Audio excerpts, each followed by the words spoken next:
diagnóstico. No sé si están viendo la pantalla. Se ve muy bien, Sí, está sí. compartida. Se ve. Pero no está la presentación. No, No, todavía no. Ahí va.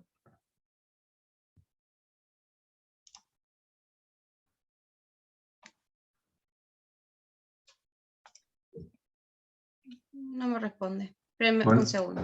Poner arriba vista y presentación.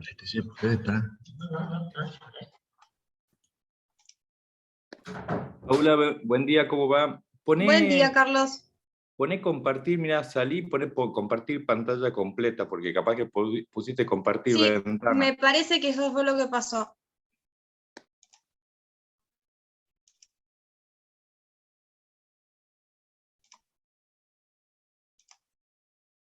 Ahí puse pantalla completa, pero no se ve el modo presentación. Ahí llegás. Ahora Ahí sí. abajo. Excelente, Carlos, buen día, gracias. Buen día. Gracias. Bueno, Para la que idea todavía entonces no, es para que arrancar. todavía no está. Yo ya me estaba apurando. Toca Ahí de sí nuevo tiene que el estar. icono. ¿Vos la ves la pantalla completa, Paula? Yo la veo completa. Entonces está dividida en dos la pantalla. La tenés como dividida en dos, ¿viste? Cuando la presenta en un proyector y vos ves la parte adentro y afuera en el proyector se ve completo, pasa eso. No, yo la veo entera y no puse compartir. Sé lo que decís de la modalidad. Porque ves, usar el uso compartido, ahí lo volví a sacar y poner. ¿Cómo está? ¿Se ve entera? No, se ve en las No. diapositivas del costado, se ve la ventana del PowerPoint, digamos, no pantalla completa. Qué porquería. Yo ya lo salí y volví a entrar. Bueno, a ver, vamos de nuevo. Vale, no hay problema. No es la idea.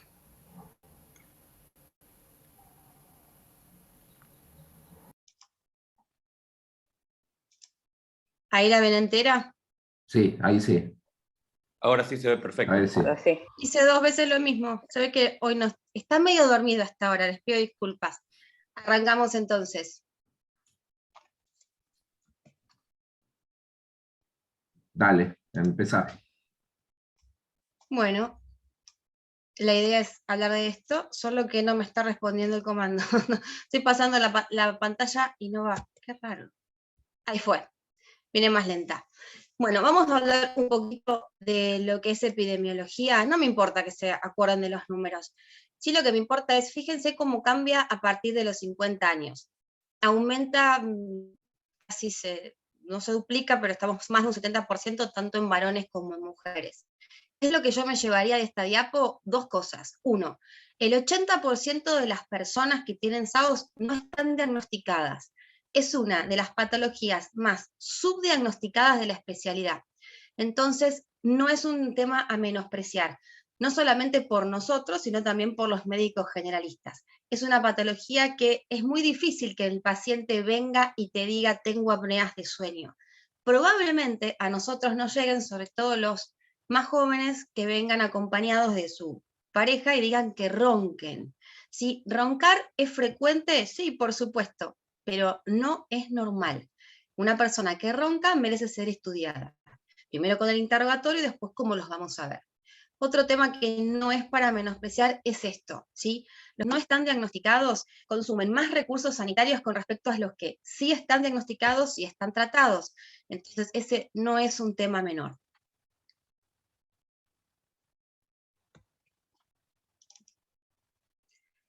¿Por qué es importante hablar de esto? Primero, fíjense, los pacientes tienen 37 veces más posibilidades de tener excesiva somnolencia diurna. ¿Qué significa eso? Mala calidad de vida, mala calidad productiva, o sea que no es algo menor.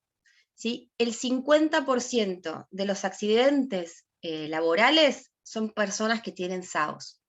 Hay 7.5 veces más dificultad la concentración, y fíjense esto que es muy importante, sobre todo en los pediátricos. Son pacientes que tienen aproximadamente 9 veces más dificultades en el aprendizaje. ¿sí? Eso para los niños es importante. Los niños que respiran con la boca abierta, que roncan, hay que analizarlos. Estamos hablando de personas que están iniciando su neurodesarrollo, entonces no es un tema menor. Es una de las patologías más prevalentes en la edad pediátrica, ¿sí? Y en las actividades monótonas, estamos hablando de actividades como leer o tener poco movimiento físico, hay más riesgo de tener inconvenientes en estos pacientes. Decía en la placa anterior, que vamos a ir adelantándonos un poquito por el retraso previo, perdón, es que la patología de apneas de sueño es enormemente heterogénea, y a su vez, además de ser la patología en sí heterogénea, es muy dinámica. Pero la vida de la persona, ese mismo paciente, va a ir modificándose. No es lo mismo ese paciente a los 30 años, que a los 50, que a los 70. Entonces tiene un dinamismo como patología per se, y como también en cada uno de los pacientes que veamos. Dado todo este preámbulo, ¿qué nos queda decir? Que hay que diagnosticarla. Para diagnosticarla primero hay que sospecharla, ¿sí? Por eso estuvimos hablando anteriormente de esos temas. Pero el diagnóstico no es lo mismo que el topodiagnóstico. ¿Y por qué nos interesa a nosotros como otorrinos el topodiagnóstico? Porque es la base para que después podamos elegir cuáles son las estrategias terapéuticas más aconsejables, más relevantes para cada uno de los pacientes. Esta es una patología que requiere un estudio, un topodiagnóstico y un desarrollo, y a su vez elegir una estrategia terapéutica muy artesanal, es muy paciente individual. Por más que haya 2 pacientes con el mismo índice, o 3 o 5, probablemente no desarrollemos la misma estrategia. Por eso es tan importante poder primero diagnosticarla, porque hablamos de un 80% de personas que no están diagnosticadas, y segundo, sobre todo en esta charla, evaluar cuáles son esos sitios de obstrucción para poder intentar resolverlos o mejorarlos. ¿Cuál es el desafío nuestro? Es que es muy difícil que durante la evaluación que nosotros hagamos, sobre todo para el topodiagnóstico, podamos hallar los sitios de obstrucción porque los pacientes están despiertos. Ese es nuestro gran inconveniente. Dentro de todos estos estudios que están viendo aquí, que es lo que vamos a desarrollar a continuación, el único en el cual el paciente está dormido en un sueño que no es, que es inducido a través de fármacos, es en el LICE, para que sea lo más representativo posible de cuando el paciente duerme, ¿sí? Es el único que estaríamos evaluando el paciente dormido. En cambio, fíjense en el diagnóstico, poligrafía, polisomnografía u oximetría, todos estos estudios el paciente está dormido. Entonces, como otorrinos tenemos una gran desventaja en ese aspecto. ¿Por qué puntualizo como otorrinos? Porque como les dije anteriormente, esta es una patología extremadamente heterogénea, por ende es multidisciplinaria. Así que no somos solamente los otorrinos los que lo abordamos, son neurólogos, son neumonólogos, son odontólogos, ¿sí? Nutricionistas, en fin. La verdad que son muchas las especialidades y las interdisciplinas con las que tenemos que trabajar. Pero la realidad es que el área justamente del topodiagnóstico, de hacer la evaluación de la vía aérea, es exclusivamente nuestra, porque estamos hablando de la vía aérea superior, ¿sí? Entonces, avancemos con el diagnóstico.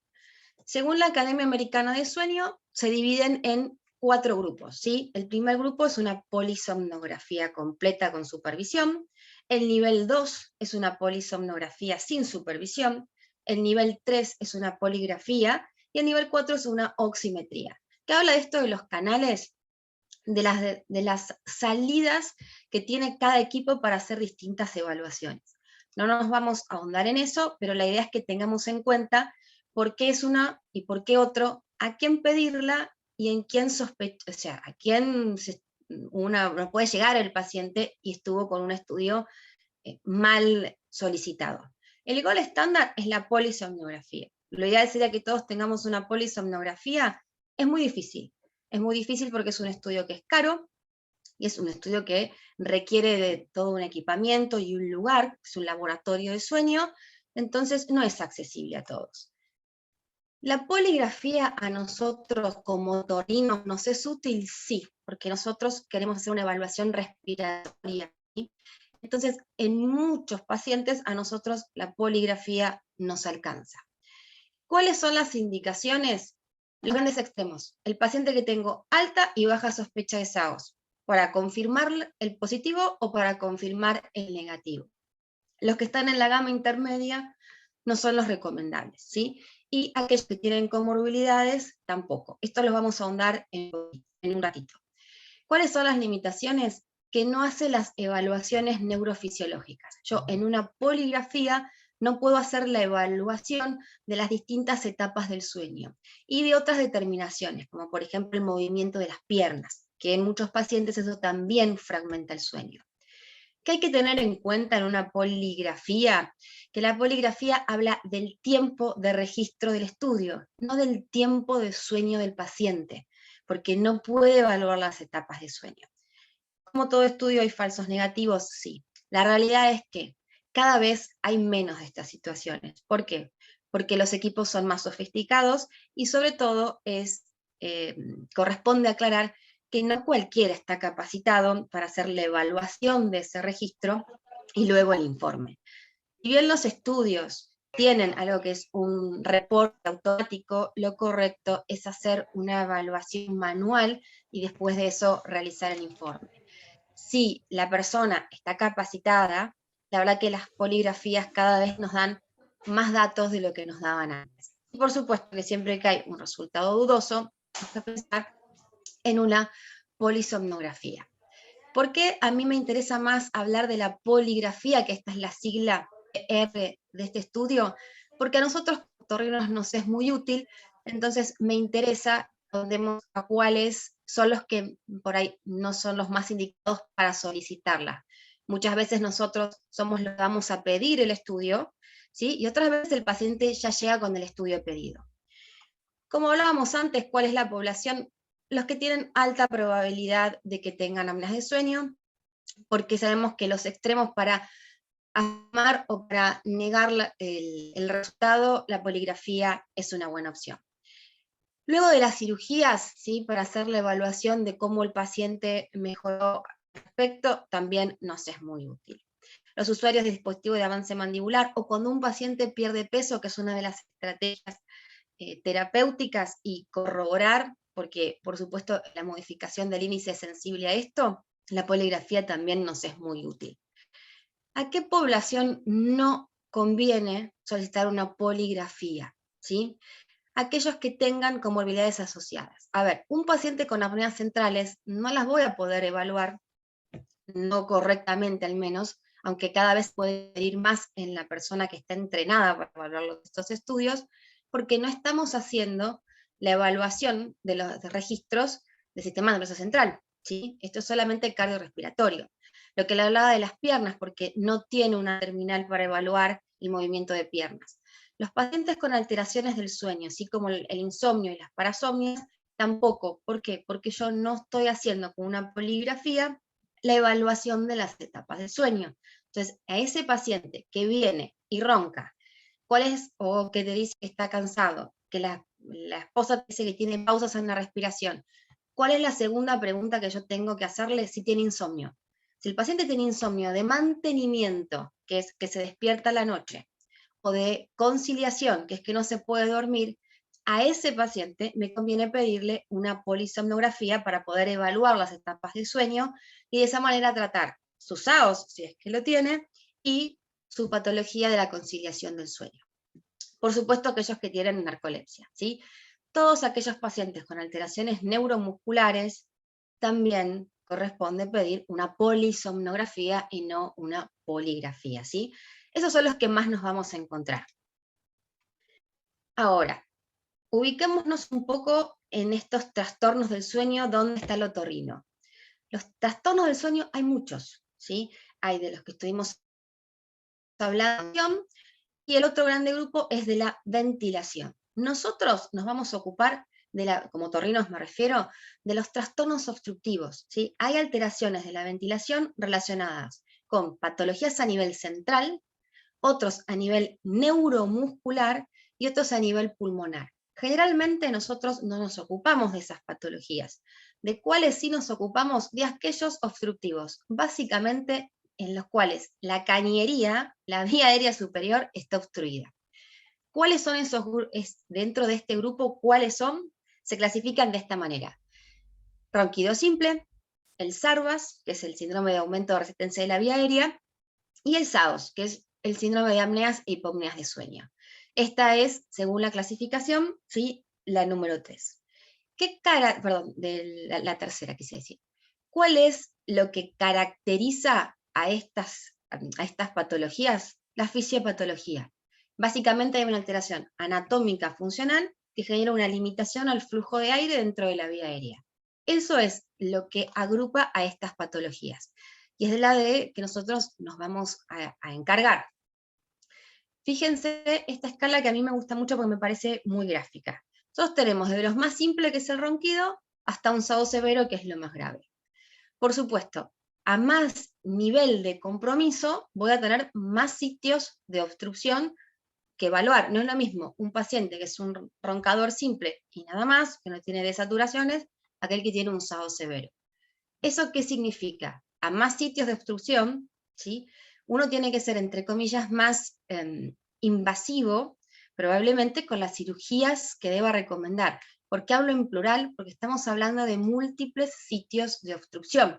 Entonces, si es una patología heterogénea que está dada por múltiples sitios de obstrucción, sería muy poco probable estadísticamente que solamente mejorando uno de esos sitios yo logre una resolución de la patología de manera completa.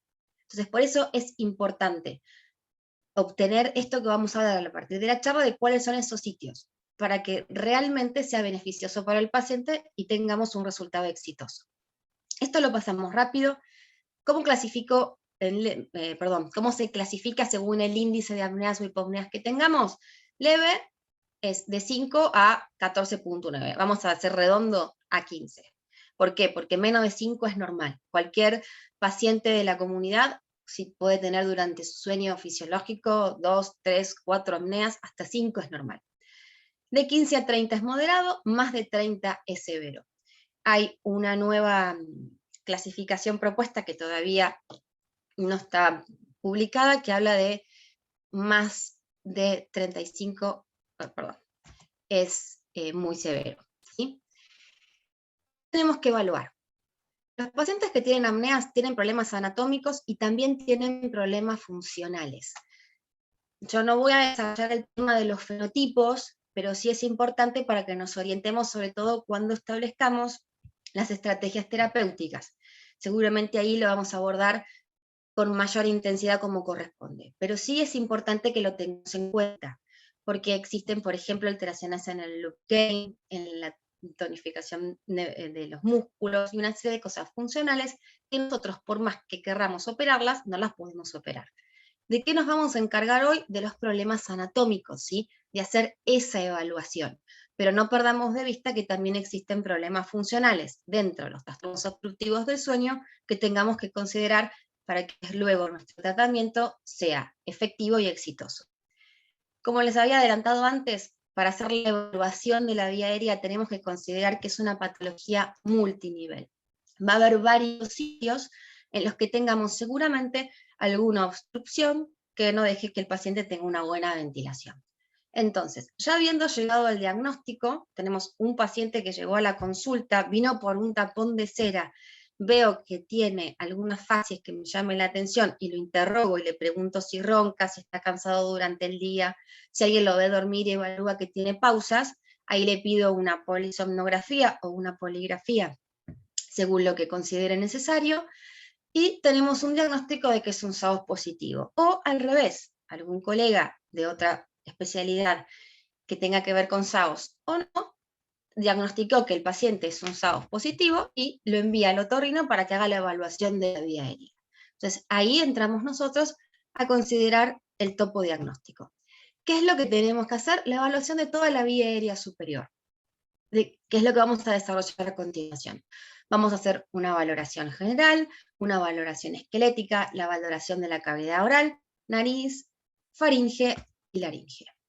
¿Qué es lo que hay que tener en cuenta? El interrogatorio. ¿Sí?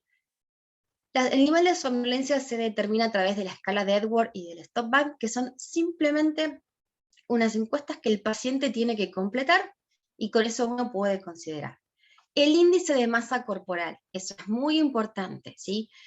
Tengamos en cuenta una cosa, no todos los gorditos tienen apneas y no todos los flacos están libres de apneas.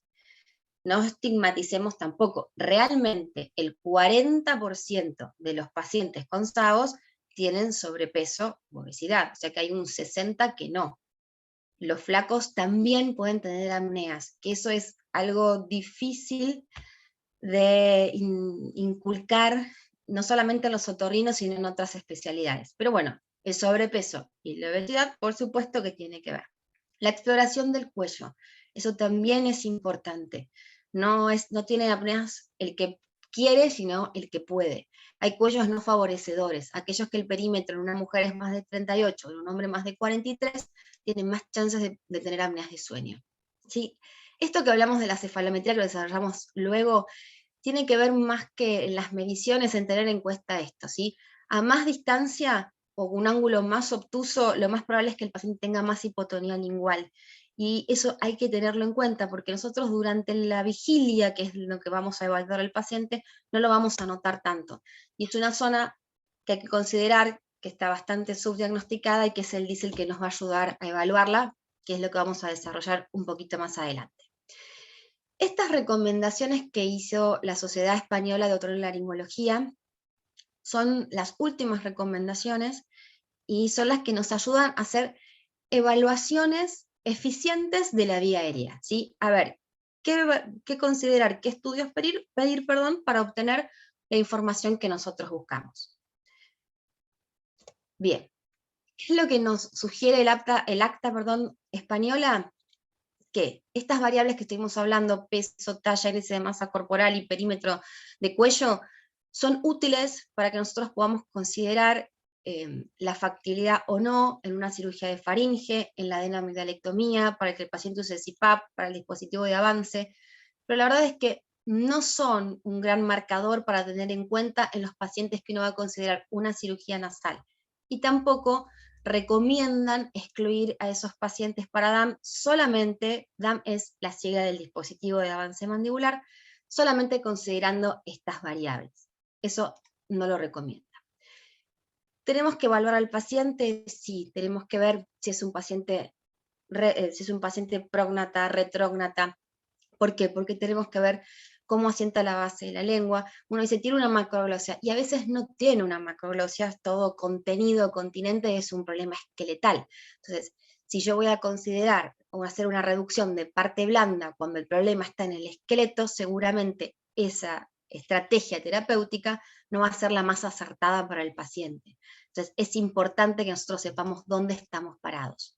Con respecto a la cefalometría, lo que quiero resaltar son estos dos datos, ¿sí? Que el ángulo SNA y el NB, cuando son menores, hablan de una deficiencia mandibular, ¿sí? Lo que dije hace un ratito, contenido, continente.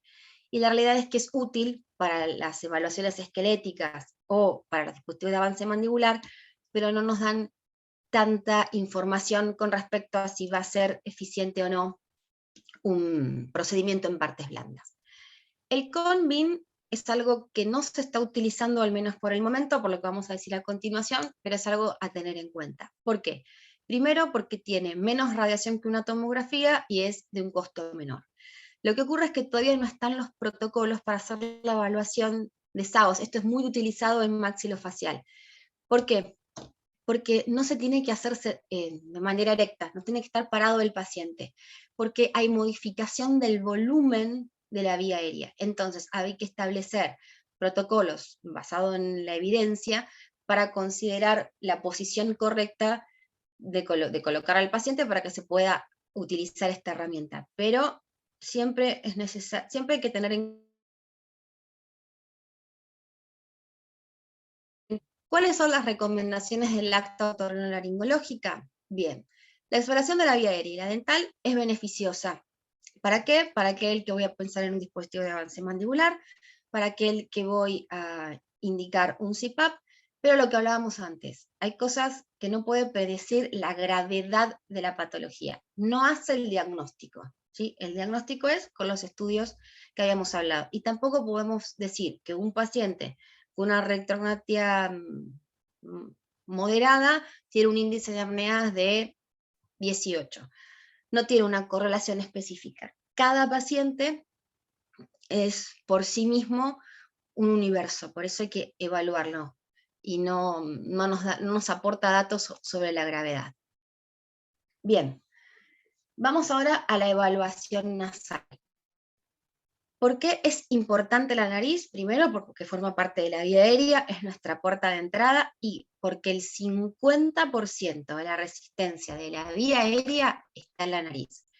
¿Qué es lo que yo tengo que evaluar de la nariz o cómo puedo hacerlo? Por supuesto con el interrogatorio o la Spalletti-Nose, que es esto, ¿sí? Es considerar y puntuar signos, sintomatología del paciente con respecto a la vía aérea, si tiene congestión, si el paciente tiene rinitis, en fin.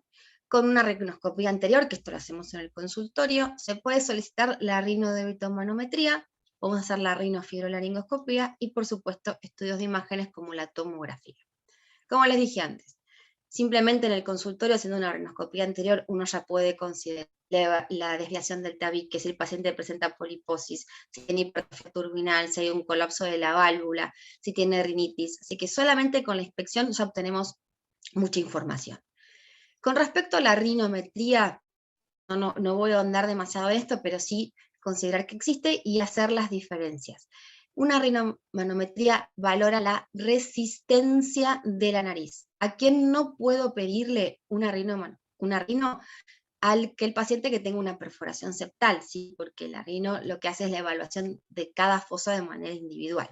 Y aquel que tenga una oclusión completa. ¿Qué información nos va a dar? Si tiene una obstrucción de tipo mecánica, o sea que no varía el resultado de manera sustancial con el uso de vasoconstrictor, aquel que sí mejora con el uso de vasoconstrictor, estamos ante una obstrucción vasomotora, y las mixtas, aquellos que mejoran parcialmente. ¿Qué diferencia hay con la rinometría acústica? La otra valoraba resistencias, esta valora áreas y volúmenes, ¿sí? Lo que nos dice es dónde está, con un poquito más de precisión, el sitio de obstrucción. Lo que hace esto es emitir una onda acústica, esa onda acústica hace un rebote y eso se plasma y nos da esta información. El área mínima corresponde al área valvular, son los primeros 10 a 32 milímetros, y el área 2 habla de lo que sería la cabeza del cornet, ¿sí? Que son los siguientes 32 a 64 milímetros. Ahora pasamos a la evaluación de la faringe. ¿Por qué es importante la faringe? No solamente porque forma parte de la vía aérea, sino porque es el sector más colapsable de la vía aérea. Generalmente, la mayor parte de los pacientes van a tener las apneas acá, porque es la zona que con mayor frecuencia se colapsa. Entonces, la faringe merece una evaluación importante. ¿Cómo lo vamos a hacer? Con la inspección. Tenemos una faringometría acústica, la tomografía, la rino y el DISE. La inspección evaluando lo que hacemos siempre, ¿sí? La clasificación de Mallampati, la de Friedman, el tamaño amigdalino. Esto simplemente es con un frontoluz y un bajalenguas. No hace falta mucho más que eso y obtenemos mucha información. La faringometría acústica tiene el mismo principio que la rinometría acústica, es ecos acústicos que se reflejan y nos da una información. ¿De qué se trata esa información? De la estabilidad de la vía aérea. Vamos a seguir con el siguiente estudio, que es con la rinodebitomaniometría, perdón, con la rinofibrolaringoscopía. La rino, ¿está pasando el video? Sí, ahí tiene que estar pasando. La rinofibro la podemos hacer con el paciente acostado, con el paciente sentado. Acostado nos presta más información, y con algunas maniobras que nos ayudan a tener determinadas consideraciones. Una es la maniobra de Miller, que lo que se le pide al paciente es que haga una maniobra de Valsalva. Uno sostiene, o sea, aprieta en realidad las fosas nasales y ve el colapso que se hace en la vía aérea. Y el otro es, la otra maniobra es el ronquido simulado, que simplemente se le pide al paciente que imite un ronquido. La otra maniobra también se llama SMART, que es avanzar la mandíbula. Todo esto ¿es muy bonito? Sí, pero es con el paciente despierto. Entonces, ¿es una maniobra válida? Sí, pero tenemos la desventaja de que el paciente está despierto. ¿Eso qué desventaja nos genera? Dos muy importantes. Una, la tonicidad muscular no es la misma. Dos, la maniobra depende del esfuerzo del paciente. Hay pacientes que colaboran más, hay pacientes que colaboran menos, hay pacientes que hacen más fuerza que otros. Pero sí nos ayuda a orientarnos. Que colocar básicamente 3 niveles, ¿sí? A nivel de la nasofaringe, bajamos luego un poquito más y vamos al extremo de la úvula, y tenemos que luego evaluar la supraglotis. ¿Qué hacemos con esas evaluaciones? Determinamos el tipo de colapso, ¿sí? Si el colapso es anteroposterior, si el colapso es lateral, si el colapso es circunferencial, y le otorgamos un grado. Nosotros no tenemos una medición exacta para hacer, pero vemos cómo ocupa la luz. En un 25% ese colapso, en un 50%, en un 75% y a veces en un 100%. Fíjense este es más de un 75% el colapso que tiene. Entonces, ¿nos ayuda a orientarnos? Sí, nos ayuda a orientarnos, sobre todo lo que es en esta parte, la evaluación faríngea. Que estos son estudios que consideran si estas maniobras y esta evaluación que estuvimos diciendo son o no efectivas. La realidad es que para la evaluación de la faringe nos aportan mucha información. Lo que sería la hipofaringe, la zona de la base de la lengua, la información es mucho más reducida y la recomendación es hacer un DISE. Pero no es para menospreciar. Nosotros tenemos en consultorio siempre o con mayor disponibilidad un fibroscopio y podemos hacer esta evaluación que nos aporta mucha información. ¿Qué es lo que dice el acta española con respecto a la exploración orofaringea? La inspección, hablando del estadio de Friedman, el Malampati y el tamaño de las amígdalas, sí puede producir el éxito quirúrgico, ¿sí? Y sobre todo la fibro con la maniobra de Müller y la maniobra con o sin avance mandibular nos puede decir, entre comillas, puede dar un buen pronóstico respuesta al tratamiento con el dispositivo de avance mandibular. Todo esto que estuvimos hablando no nos da ni diagnóstico ni nivel de severidad de las apneas de sueño. Para eso no sirve. El paciente puede tener un colapso concéntrico de más de un 75% y eso no significa que el paciente tenga un SAO severo. Puede ser inclusive un SAO leve, ¿sí? Entonces eso nos habla de sitio de obstrucción, nos habla de lugar, o sea, ubicarnos dónde está el inconveniente, pero no ni de diagnóstico ni de gravedad de la patología. Bien, ahora vamos a la evaluación laringea. Lo hacemos siempre podemos siempre hacerlo con imágenes. El DISE, que es lo que nos va a ayudar de manera sustanciosa, y por supuesto la fibro en consultorio, ¿sí? Vamos a avanzar un poquito más, porque lo que me interesa es justamente esto, ¿sí? Hablar un poco más de lo que es el DISE. Todo lo que estuvimos viendo hasta ahora es todos estudios o métodos diagnósticos que el paciente está despierto. Si esta es una patología que se produce durante el sueño, porque el paciente despierto no tiene apneas, el paciente despierto no ronca, es mucho más complejo lograr una buena valoración si el paciente está despierto, si yo tengo la patología cuando el paciente está dormido. Suena contradictorio. Entonces, si bien no hay un método perfecto para la valoración, los que hace ya un tiempo que venimos evaluando esta herramienta, creemos que la que más se acerca a una buena evaluación, que es el DISE, que es la somnoendoscopía. ¿Por qué? Porque el paciente está dormido. Entonces es la que más representativa es de lo que ocurre cuando el paciente duerme, ¿sí? ¿En qué consiste? Consiste en hacer una fibroscopía, que es lo que hacemos en consultorio, pero con el paciente dormido. Se induce un sueño a través de fármacos. Este es el consenso europeo de, digamos, a quién conviene indicarle un DISE. En realidad, el DISE lo ideal sería hacer a los pacientes que tengan la patología. Bueno, no siempre se puede utilizar esta herramienta, hay una serie de indicaciones. Aquellos que tienen dudas del sitio de colapso o aquellos para valorar la utilización de avance mandibular.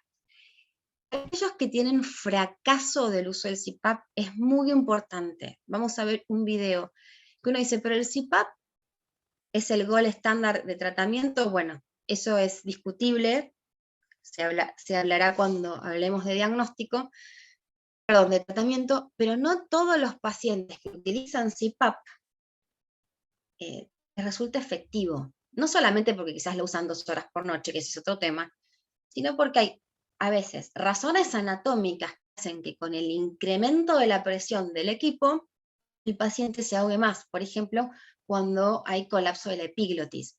La única manera de evaluar eso es con un DISE, porque no lo puedo valorar con el paciente, por más que uno haga la titulación del CPAP, lo que uno ve es a qué presión es efectivo el aparato, pero no ve si la vía aérea está generando una resistencia. Entonces, no hay manera de evaluarlo si no es con el DISE. Por supuesto, cuando fracasa el DAM, en realidad habla de un fracaso terapéutico, ya sea DAM o de la medida que se realizara, que se tomara en cuenta para ese paciente, y básicamente es para los pacientes con SAOS residual luego de la cirugía y aquellos que son candidatos a la estimulación del nervio hipogloso. A ver, ¿dónde se tiene que hacer el DISE? El DISE se tiene que hacer en un ambiente seguro. ¿Cuál es un ambiente seguro? ¿El quirófano o en una sala de endoscopia? ¿Por qué? Porque yo voy a deprimir a un paciente para generarle una apnea. Entonces tiene que estar en un ambiente seguro en el cual uno pueda realizar la maniobra necesaria de intubar al paciente, y recordemos que son pacientes, la mayoría de intubación dificultosa. Entonces tenemos que estar en un ambiente seguro. La validez, bueno, hablemos ahora un poquito de las drogas. Con respecto a las drogas, nosotros necesitamos que la medicación que utilicemos para la inducción del sueño genere un sueño lo más fisiológico posible, o sea que sea hipnótico, pero no que genere relajación muscular, sino yo estaría haciendo una evaluación de la vía aérea exagerada, por decirlo de alguna manera, del colapso en algunas regiones. ¿Por qué? Porque tengo una depresión muscular y no el colapso real que el paciente tiene. Entonces, la elección de la administración de fármacos y la dosis de los mismos es fundamental. Por eso es importante que todo el equipo que haga el DISE esté entrenado. Primero, por supuesto, el otorrinolaringólogo para hacer la evaluación y el anestesiólogo. Es fundamental que el anestesiólogo entienda que nosotros queremos ver la colapsabilidad de la vía aérea y que el paciente va a desaturar. Por eso es importante que nosotros, cuando vamos a hacer el estudio, le digamos al anestesiólogo, mira, uno ya tiene o la polisomnografía o la poligrafía del paciente, y le diga, la desaturación mínima fue tanto. Hay pacientes que tienen 78, algunos menos inclusive, 65, 66, perdón, de desaturación. Eso le pasa en la casa.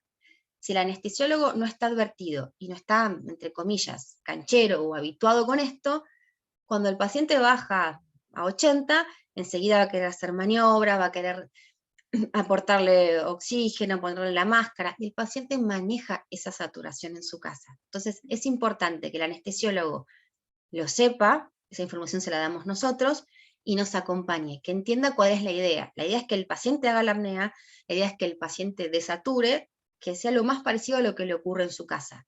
Por eso tiene que ser en un ambiente seguro, que es lo que estábamos hablando hace unos minutos.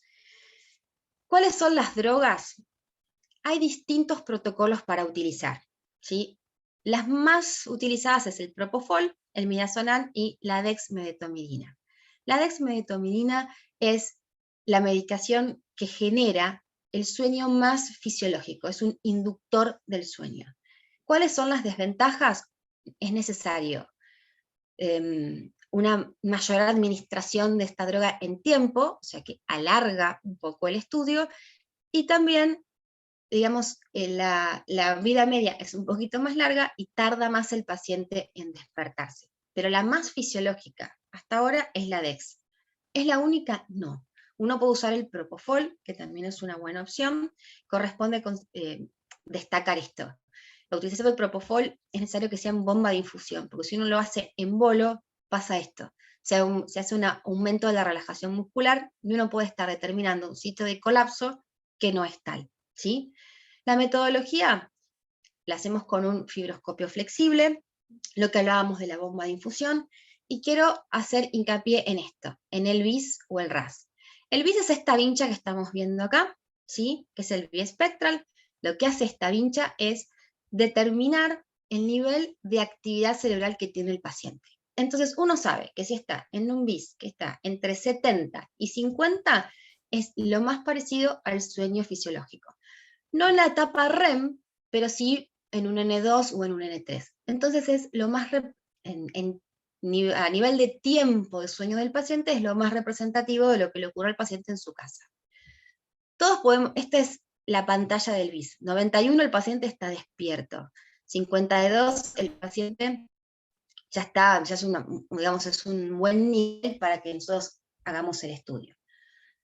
Hace falta tener un BIS, nos da mayor calidad del estudio y nos da más fidelidad de lo que estamos viendo. Pero hay otras opciones, como la técnica RAS, que habla de, o sea, tenemos que hacer la evaluación del reflejo corneal y demás, que uno igual puede hacer el estudio sin este equipamiento. Obviamente que si contamos con este mejor, pero no es condición sine qua non. Sí, por supuesto, lo que dije antes, el equipo de anestesiología y también el otorrino o laringólogo que esté a cargo de ese estudio, tiene que estar entrenado para hacerlo, no solamente para ver el resultado, que la ventaja de esto es que nosotros grabamos, no solamente para mostrárselo al paciente, sino para repasar muchas veces el estudio, que uno a veces ve detalles que la primera vez que lo hizo, o sea, en vivo y en directo, no se ve. ¿Sí? Sino para considerar esto que estamos hablando. El ambiente, además de ser seguro, tiene que tener una serie de condiciones, como que no tiene que haber ruidos, la luz tiene que estar apagada, porque si uno hace un ruido importante o hay mucho movimiento en el quirófano, el paciente no se duerme. Esto no es una anestesia, ¿sí? Es una inducción del sueño. Esto que hablábamos es no utilizar anestésicos locales. Muchos pacientes tienen reflejo nasal, me refiero, y estornudan, hay que esperarlos. ¿Por qué? Porque si uno coloca anestésico tópico en la nariz, disminuye la respuesta de los reflejos faringios. Entonces estoy generando un sitio de colapso mayor, o sea, ese colapso va a ser mayor seguramente que lo que el paciente tiene de manera habitual. Se puede considerar la utilización, la valoración en este estudio del dispositivo de avance mandibular y el CPAP de ser necesario, que vamos a ver un ejemplo de eso. ¿Cómo lo clasificamos? Hay varias clasificaciones, la más utilizada es esta, que es POUT, que habla de la evaluación del velo del paladar, de la orofaringe, de la base de lengua y de la epiglotis. No solamente uno tiene que valorar estos sectores, sino considerar el tipo de colapso que tiene. ¿Es anteroposterior? ¿Es lateral? ¿Es concéntrico? ¿Es anteroposterior con refuerzo lateral? Y uno ahí establece aproximadamente las proporciones que decíamos antes. ¿Es un colapso de más de un 25%, de más de un 50%? Eso todo uno lo puede volcar en esta cuadrícula y nos da toda esa información que hablamos, ¿sí? Muy bien. ¿Qué nos dice el acta otorrinolaringológica con respecto al DISE? Que condiciona la estrategia terapéutica, para eso es muy útil, era lo que hablábamos hace un rato. Nosotros, lo que es la orofaringe, podemos hacer una valoración bastante cercana a lo que ocurre cuando el paciente duerme, si el paciente colabora y estamos habituados a hacer, por ejemplo, una fibrocondylar. Pero lo que es la hipofaringe y la base de la lengua está muy subdiagnosticada, como topo diagnóstico estamos hablando, en un paciente despierto. La realidad es que para hacer la valoración de ese nivel de la vía aérea, la mejor opción, la opción más cercana a la realidad es esta, es hacer el DISE, ¿sí? ¿Y para qué es fundamental? Para determinar si el paciente es candidato o no a la indicación, de la estimulación del nervio hipogloso. ¿Es necesario para el uso del CPAP? No. ¿Es necesario para ajustar el DAM? En realidad, no. Es necesario por una cuestión costo-beneficio. Sería ideal que uno pudiese hacerle a aquel paciente que va a usar un dispositivo de avance mandibular, el DISE con el dispositivo. hay unas valvas que se llaman valvas de George, que simulan estos avances que se realiza con el dispositivo de avance mandibular, y la mejor manera, entre comillas, de calibrar un dispositivo de avance mandibular sería de esta manera. Nosotros lograríamos hacer una muy buena valoración de la apertura de la vía aérea con la traslación menor. Pero el costo-beneficio sería ideal, pero no siempre es real. Y con la utilización del CPAP, lo que hablábamos antes, que hay regiones anatómicas que presentan colapsabilidad que no se verían si le hacemos un DISE con el CPAP.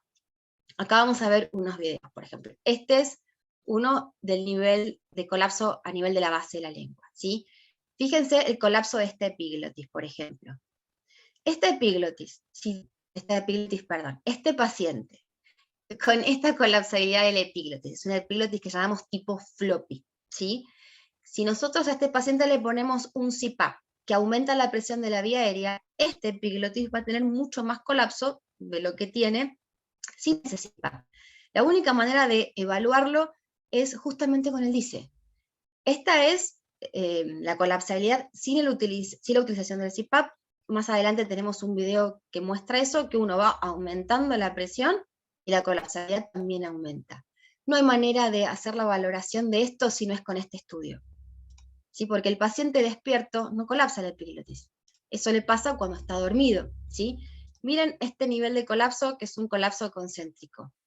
Concéntrico es como si fuese un esfínter, ¿sí? Ven ahí cómo se va cerrando. Miren este colapso lateral. Toda esta información, por más que nosotros sepamos que es el mismo nivel de obstrucción, si acá estamos en la orofaringe, no es lo mismo este colapso que este colapso. Entonces, para nosotros como cirujanos, es muy importante valorar esto. Este paciente, si el colapso es un poquito más bajo también, va a terminar, por ejemplo, una cirugía lateral de Cajali. Y este paciente, por ahí, con una cirugía lateral de BRP, es más que suficiente. Entonces, ¿el sitio de colapso es el mismo? Sí, el colapso no es igual. Entonces, la estrategia terapéutica que vamos a utilizar, el tipo de técnica quirúrgica que vamos a elegir, también va a ser distinto. Por eso es muy importante el DISE para que nosotros determinamos la estrategia. No solamente la estrategia terapéutica, sino el tipo de técnica quirúrgica que vamos a usar. Ya sabemos que el paciente es candidato a cirugía. Bárbaro, listo, ya definimos eso. Ahora, ¿qué cirugía le vamos a hacer? Depende de esto. Este paciente, si yo le hago, por ejemplo, una faringoplastia, y no va a tener un buen resultado. Yo puedo ser, o cualquiera del equipo, puede ser el mejor cirujano en faringoplastia, el resultado de este paciente va a ser malo. ¿Por qué? Porque su problema no estaba mayoritariamente, ¿sí?, en su orofaringe, estaba más abajo. Fíjense este colapso AP, ¿sí? Este colapso AP, con una técnica por ahí menos invasiva, no hace falta, por ejemplo, un lateral de Cajali para poder resolverle su problema. Entonces, además de valorar el sitio de obstrucción, tengo que valorar el tipo de colapso, porque la técnica quirúrgica no es la misma.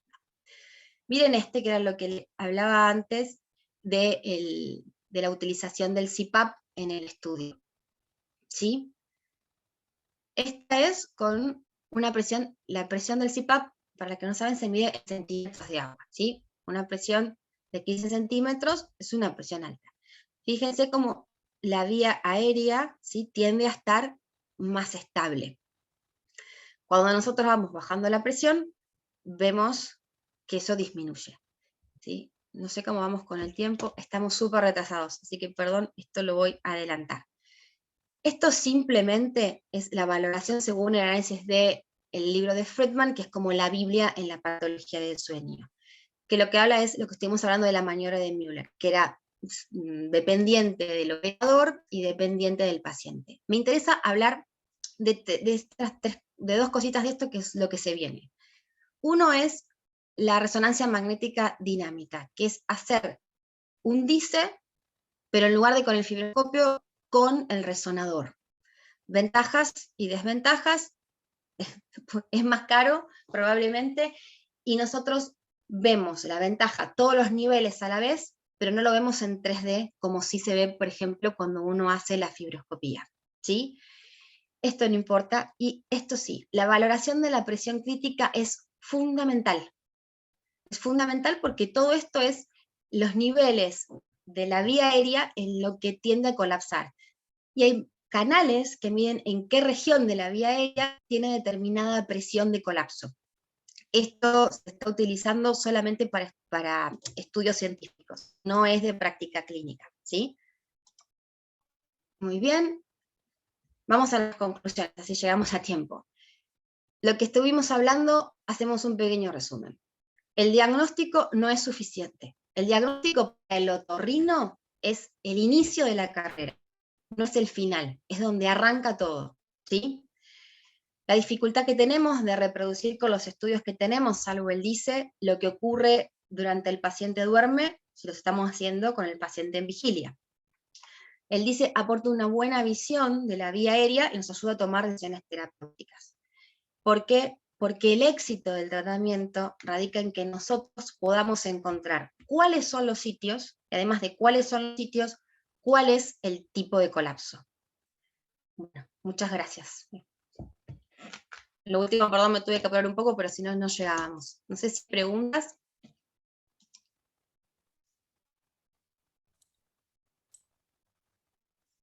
Muchas gracias, Pauli.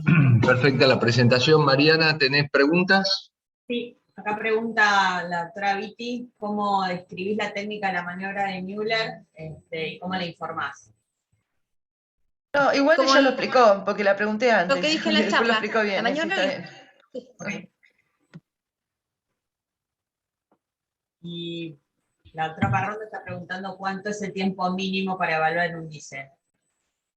No hay tiempo, sino hay que valorar lo siguiente. El paciente tiene que, en teoría son 2 ciclos respiratorios, pero cuando haces un DICE tenés que valorar cada nivel de la vía aérea. El paciente tiene que roncar y tenés que esperar que haga apneas. A veces eso es rápido y otras veces no. Entonces no es que hay un tiempo, pero bueno, si hablamos de mínimo un DICE en 3 minutos, seguramente no está bien hecho, porque uno tiene que quedarse, literalmente quedarse con el fibroscopio para observar bien cada nivel de la vía aérea. Piense que lo dividimos en 4 niveles si somos bien estrictos. Entonces, técnicamente uno habla de 2 ciclos respiratorios, pero la realidad es que tenés que esperar que el paciente haga una apnea, que el paciente ronque, y eso que lo haga en cada uno de los niveles que estás evaluando. Así que al menos debería durar media hora. Y si haces la maniobra del avance mandibular, uno hace cierra la boca, muchas veces gira al paciente porque en el estudio nos informa si es de cúbito dependiente. Hay pacientes que de un lateral es mejor que del otro, me refiero al estudio tanto en la poligrafía como en la polisomnografía, muchas veces eso lo informa. Entonces con esa información sería ideal que nosotros pudiésemos reproducir esas posiciones cuando hacemos el DICE. Entonces lleva más tiempo. Un DICE debería llevar al menos 40 minutos. Perfecto. Gracias, Paula. Es una preguntita fuera de hora, mini preguntita. ¿Leíste algo de pacientes traqueotomizados? Porque sabes que lo que yo trabajo bastante en centros de rehabilitación. Y yo creo que este paciente, ¿no es cierto? Suponete paciente que venía ya con una apnea de sueño. Tiene COVID, lo internan, hace neumonía, hace la traqueotomía. Y después en la salida de la traqueotomía, que es todo un hito dentro del paciente en rehabilitación, yo veo que hay fracasos y yo creo que algunos de ellos tienen relación con el tema de que tenían usados previos, porque vos lo ves que son obesos, que tienen, viste, la faringe, viste, y vos cuando empiezan a tapar la cánula, el paciente desatura la noche y hay todo un conflicto ahí que para mí tiene más relación con un problema previo que el problema que lo trajo a la traqueotomía, ¿no? O sea, si viste algún trabajo que relacione traqueotomía con SADOS. Estenosis, y ahora están con stent. Entonces me llegaron muchas interconsultas de Fleni, que tuvieron varios ¿le puedo hacer la titulación del CPAP? Entonces, más los que algunos ya se operaron, de hecho, de esa estenosis. Eso a tener en cuenta. Con lo que decís de un paciente que está traqueostomizado, a ver, ese paciente ya tiene la vía aérea asegurada. ¿Le quiero sacar la tráqueo? Lo correcto sería, primero, nos pasa mucho en los niños sindrómicos, más allá de lo del COVID. El paciente que vos le vas cerrando y vas probando si durante el día respira, le tendrías que hacer la poli con la tráquea cerrada. Si no, no lo estás haciendo la buena valoración. Todas esas son consideraciones a tener en cuenta. No en todos los lugares lo hacen, un paciente con traqueostomía es complicado, y lo que decías de las fascias y todo, bueno, lo que dijimos al principio, el 80% de los pacientes que tienen SAOS no están diagnosticados. Hay un montón de SAOS no diagnosticados, seguramente. Otro grupo etario que también hay que tener en cuenta son los pacientes jóvenes, ¿sí? Pacientes de 50 y 60, que tienen accidentes cerebrovasculares, que son pacientes sanos, que son pacientes que no fumaron, que tuvieron buenos hábitos. La sospecha de esos pacientes es que son pacientes que seguramente tuvieron SAOS desde jóvenes, que roncaban y no era solamente un ronquido, y bueno, la hipooxigenación durante 20 y pico de años, en algún lugar hace blanco. ¿Puedo acotar algo a lo que decía María? Para mí también tiene que ver con que pacientes con SAOS que le hacen la traqueotomía, el paciente con SAOS está acostumbrado a desaturaciones constantes. Cuando le hacen la traqueotomía se adapta a la nueva situación, entonces después cuando le querés cerrar la traqueotomía, le cuesta volver a la situación anterior que tenía cuando tenía el SAOS. Ese drive respiratorio está sobreadaptado ahora. Entonces me parece que tiene que ver con eso también, con que le estás cambiando la posibilidad. Antes el paciente tenía SAOS sin traqueotomía, se bancaba las desaturaciones. Ahora le haces una traqueotomía según el tiempo que tenga la traqueotomía, ¿no? Claro. Ese drive respiratorio cambió y cuando lo querés volver a su estado natural le cuesta un montón. Me parece que tiene que ver por ahí con eso también el tema de la tráqueo. Muchísimas Lo que gracias. dice- Tenemos como un lugarcito para investigar ahí. Sí, y lo que dice Vero, a ver, aplica muchísimo. Esto, por favor, sería bueno que todos los tengamos en cuenta en todas las cirugías. Aplica mucho al paciente que vos vas a operar.